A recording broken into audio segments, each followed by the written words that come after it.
Salut à toutes et à tous, c'est Azura, et bienvenue pour ce premier épisode d'Actu Comics.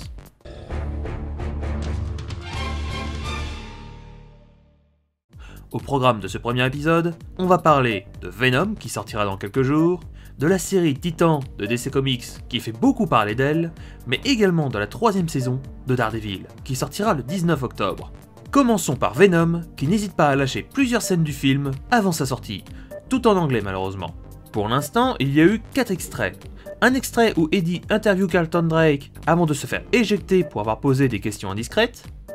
Une autre scène où Eddie se fait attaquer par des hommes de main de Carlton Drake et où le symbiote montrera ses capacités pour la première fois. Une autre scène où on verra le SWAT tenter d'arrêter Eddie Brock, qui laissera place à un Venom très agressif.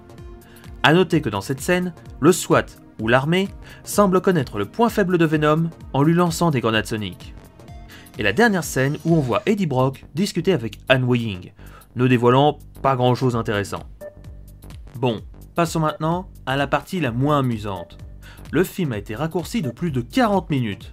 Une vidéo d'une interview avec Tom Hardy expliquant lui-même que certaines scènes un peu trop violentes ou gore ont été enlevées pour faire passer le film tout public. Les premiers avis sur le film Venom démontrent un film beaucoup trop en retard par rapport à son époque et surtout trop axé sur l'humour. Bref, un film qui pouvait être très bon, mais qui a été charcuté à la va-vite pour le faire passer tout public. Ne l'ayant pas encore vu, je ne peux rien dire, à part de vous faire votre propre avis. On en saura plus le 10 octobre.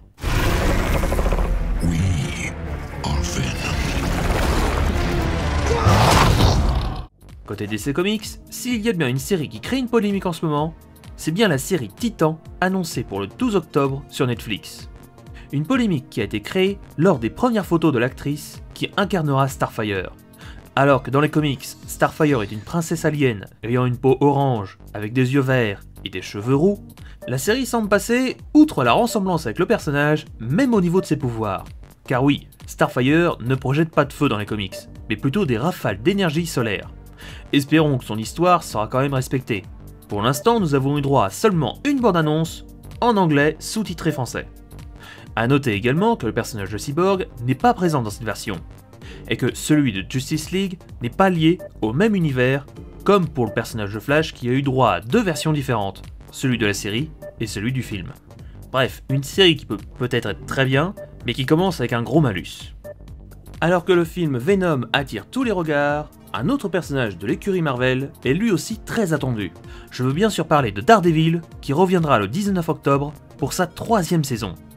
Cette fois-ci, notre cher démon de Hell's Kitchen sera une nouvelle fois confronté au Cade, mais également à un nouvel ennemi appelé Bullseye, qui sera sous les ordres de Wilson Fisk.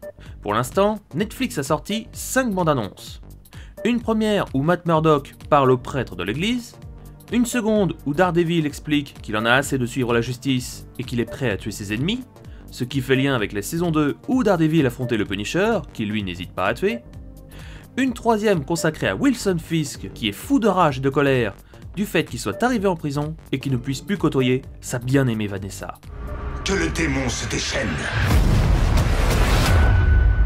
Une quatrième où on voit Wilson Fisk mettre un costume blanc, comme dans les comics, expliquant sa libération, et où on voit également Matt Murdock jeter ses affaires dans un feu.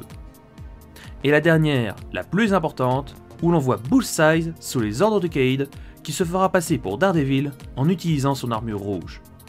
À mon avis, dans cette saison, Matt Murdock va se faire passer pour mort pour endosser pleinement son rôle de démon de Hell's Kitchen. Bref, nous en saurons plus le 19 octobre. J'espère que ce premier épisode de Actu Comics vous aura plu. N'hésitez pas à mettre un petit pouce bleu si cet épisode vous a plu, à commenter et à partager cette vidéo, cela m'aiderait énormément. Quant à moi, je vous laisse et je vous dis à la prochaine.